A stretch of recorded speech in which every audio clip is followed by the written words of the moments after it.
السلام عليكم ورحمة الله وبركاته. جرت جالن كين. ورمو وني في الناف وتعدا جنوف تنافي. أما الماكينات دي لقرتني. إثيوبيا خيسة بك ماكينات كاي دمات أسو مجي. ماكينات تنتكلين تفاهم رو دبتن جرت. ماكينات تكيجو. هنا دي لا نايزا. تاني متى كتير تنا تانجنرا. تاني أبا ورمو كم دبتن خيسة والكي. تشوفير ورمو. تاوي قبل زمان روماتي قبلا أسخوتا أفهم روماتي وادلا قاعد أجي تشوف ميك أنا مني جونجر وربازت ميكا كان يوسين تناوجي تشوف بينه كلها قال تاودو ما بدن أول نياتش سنبيتا أيه ومن دخل إنك سودي دكيس قارم ولا تا فاقوسني خيط ما قارم ولا تا خرم أنا رشاتي خي سودي كجيلا في النهاية ديزه سودي دك أشتري كيتو ما ما كتشوف جارو يا قارم ولا تا أنا ترى نيتن تيم تيسا نسوتا نيتن تيم تي جنان خا سوينا بالة نغيس سوينا رفس أيارا رابويت مكنا سوينا بيتا تلف مال كنيتا أيه أيارا رابويت ومن يساقله أستي أكيد أنا اللي تات الروي يومه صح وني بيدي لا خنا ديمه سعودي سنودا كيف ما لسه مبني فقالا قدو جيت لا فقدو itu asih ucira kami tumma tulfati ganda sati riyad kaisa taayati wasa jab qala riyad quddu tana kaisa taayati bakin ni tigalu dia musawwinu mafagosan kharajum ma khana dufus kuro macarrasha baka jumma kaisa badiya magalo badiya sari manajaru ya hindan dem tu kawan jani timani di untuk akase itu data magalatan magalatan amo hundar laftu ni dandam wannan dandam ninjir awasna kayya namni riyad dande namni jidda fi badiya la fa araba san khayya man qabni jirat wallahi ni dande san baka laftu da refo dure wanje te tak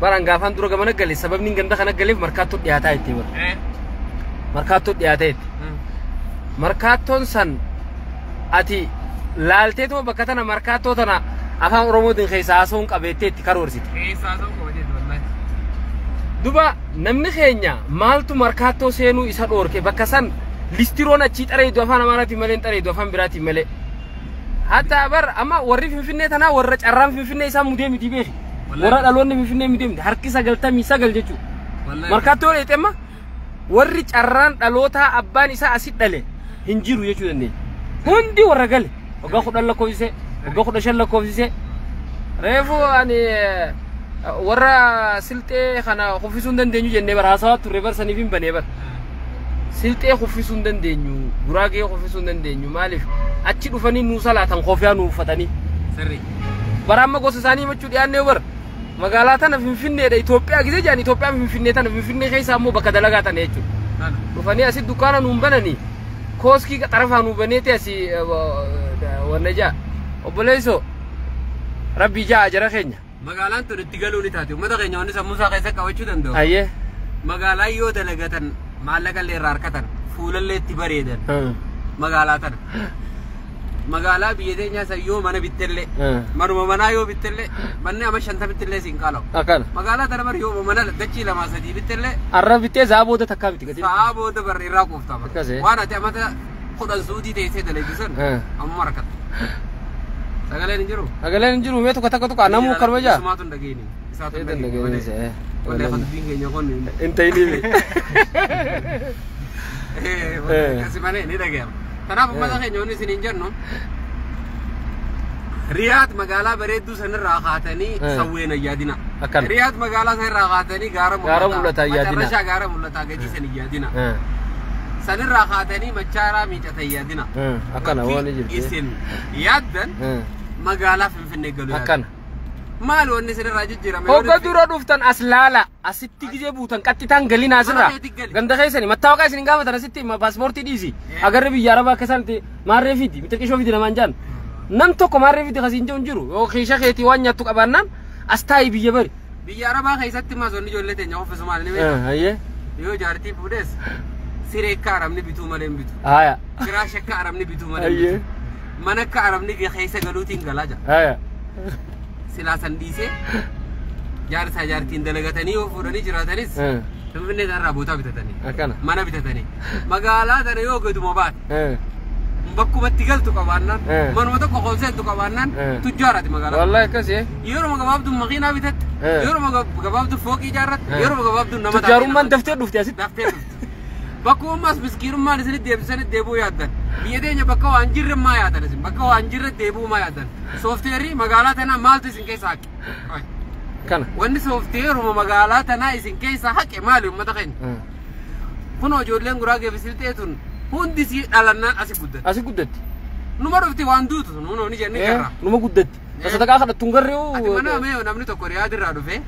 Asuteela meeshaan jalaa hatamtee bakka itti galu dhabee hoteela kaanirra deemee hoteela kanarratti saamamee waan adda addaa ta'ee biyya isaa keessatti deemee baadiyyaa fagoo sanii kan. Kun ta'uu hin qabu. Kun ta'uu hin qabu. Kanaaf uummanni keenya wanni godhuu qabu ni dandahama laafaadha magaalaa Finfinneerraa mana bitachuun. Kanaafuu magaalaa tana keessaa mana bitadha.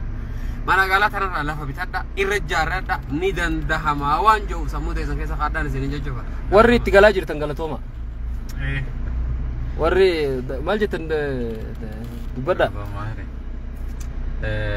Hayyee akkasuma dhugaadha. Ustaaz Yoohaa Injiinarrii ammoo warra bakka kana keessatti galanii afaan Amaariffaatiin kan haasawaa jiran Oromeessuu qabna jedhanii warra keessatti galanii jiranii namni waan takka nin hojjedha yoo jettee waan hin hojjenne hin jirtu kutannoo qabaatudha murannoo qabaatudha waan kana hin hojjete jechuudha. Akkana. Wanni hin hojjetamne hin jirtu biyya namaa keessa dheetanii kaan Ameerikaa taa'ee kaan Kanaadaa taa'ee biyyuma isaanii bakka keessaa baansanitti achitti deebi'anii achitti galanii mana achitti ijaarratu yaadanii haadha habbatti mafaa maallaqa argatanii magaalaa teenyatanitti lafa nuu bitti mana nuu ijaare jaanii akkasii miti magaalatti gala magaalarraa illee magaalaa Finfinneetti gala Finfinneen teenya jechuun keessa jiraachuudha malee keessa jiraattee mana keessatti jiraattee Finfinneen teenya jettee himachuu dandeessa malee gaara akkuma gaajjaan san gaara mul'ata baalee irree sawweenaa bakka akkasiisanitti dhalattee achitti deebitee jireenya kee achi mijjeeffattee Finfinneen teenya jettee sooshaal miidiyaa gubbaa iyyuun hin taatu Finfinneen teenya jechuudhaaf dura keessa jiraadhu haga dandeessitti namni biyya namaa jiru kasirraa lafas bitatu hin dandeenye hin jiru sodaadha maleedha. Kanaafuu Finfinneetti galaa Finfinneen teenya jaabi itti galaadha himadhaa isin hin janna akkas. Mee nama dhagaa dubbadhatti illee yabbaleessu mee hoota kayyi namu eegaa warra nama yaadarraa fudhatu qaba. Assalaamu alaikum warahmatullahi wabarakatuh. Soddaa Injiinar Abdurrahmaan Husseeni khasagalee khadhalaan maal jalaa jetti jaansanii gaafa duraasan. Sadhalaatu ustaada wajjin jira. Hordoftoonni Najjaash hundinuu gaa'oo bakka jiraatanii warroonni biyya Finfinnee tanaan ala jirtanis warroonni biyya adda addaa keessa jiraatan warri biyya biraa teessanii Finfinneen teenya jechaa ooltan hundi keessanuu karaa Finfinneetti gad deebi'aati Finfinnee keessatti jaarradhaa Finfinneetti gala baadiyyaa teessanii biyyoota garaagaraa teessanii Finfinneen teenya jechuu dhiisa. Finfinnee keessatti galaati Finfinnee keessatti jaarradhaati Finfinneen teenya jaamotaan isa muruu. Ani dabalata waan hin qabne beektaa. Hayyee. Kana yaachis ijoollee biyya arabaa ta'e dhagaan akkas jee warra biyya faranjii jiru. Akkasi. Warra biyya faranjii jiru dhaamsaan isinii qabu. Biyyi faranjiidhaa hanga feetan yoo keessa jiraattanii isin hin fakkaatu. Akkana. Isin hin fakkaatu amma fa'aa diddeewu. Diddeewu maaliif naan jee eessatti ilmaan guddifachuu ta'e sana. Biyyi faranjii ilmaan itti guddifachuu ta'uu didu jirti. Ni argitan. Ijoollee ta'e yaa rabbi ijoollee xiyyaar na baasee jechuutti jirtu. Dhiiraa fi dhiirtii ol fuudhaa jedhanii qaraasan biyyi faranjiidha. Mana barnootaa ijoollee isaanii guddifata. Namni hedduun rakkatee as mana kireeffatee galu jira. Ama 50 amata 20 biyya san jiraateeti gana asii mana kireessa. Gariin kun ni argina ustaazonni gariin faan rakkatanii jiranii birraa ilmaan firaa biyya tana fidu jiran. Biyyi sun biyya siif hin taatu. Biyyatti ilmaan guddifattuu fi biyya jireenya keetti gaggeessitullee sii ta'uudhaaf hin deemtu akkuma isheen itti deemu jirtu kun.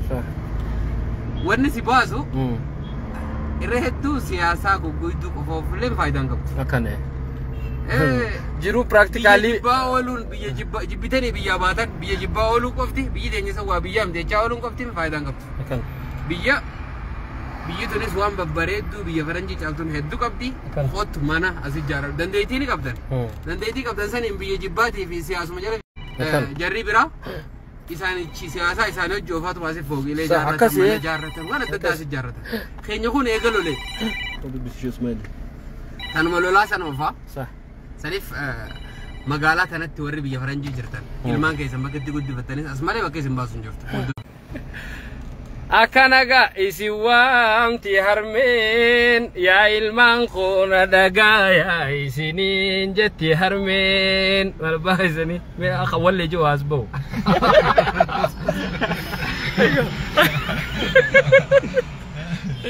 isi yaamne malee nuti maal goone duba jara keenya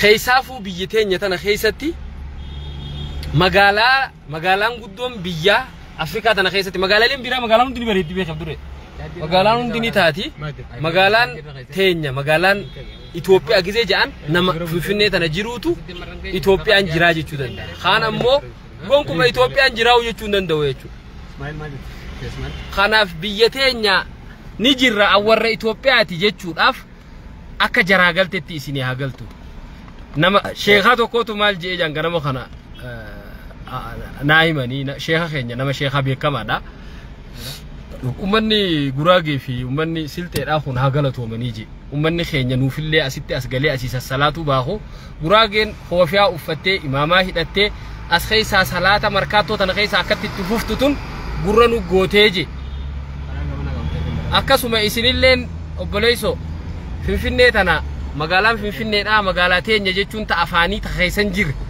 hawaata akka yoo dhufte as keessaa nama keenyan gartu karooratti galuutilleen qabu namni yaadumatti galuutilleen qabu uleen fidanii asitti as galchammoo teenyaan afaaniitu maali teenyaan keessan jirre akkamitti teenya taati namni qaamaan nam tokko asirraa ka madrasaa ergatuun qabne amma as keessatti sagantaa godhe yoo itti biyya tana keessatti namni Oromoodhaa tokkolleen kasii dhufu hin jiru hin agartu muhaadaraan godhe yoo itti namni keenya sana siraataan akkasii wal gahee halakkoofsaan dhufu hin jiru yoo lakkoofsaan isin asin jiraanne akkamitti nama jiruutu abbaa biyyaa ta'a malee isin kan jirre biyyaa abbaa biyyaa ta'uu akkamitti dandeessan hin ta'u suni gonkuman ta'u sun kanaaf rabbi isin haa gargaaru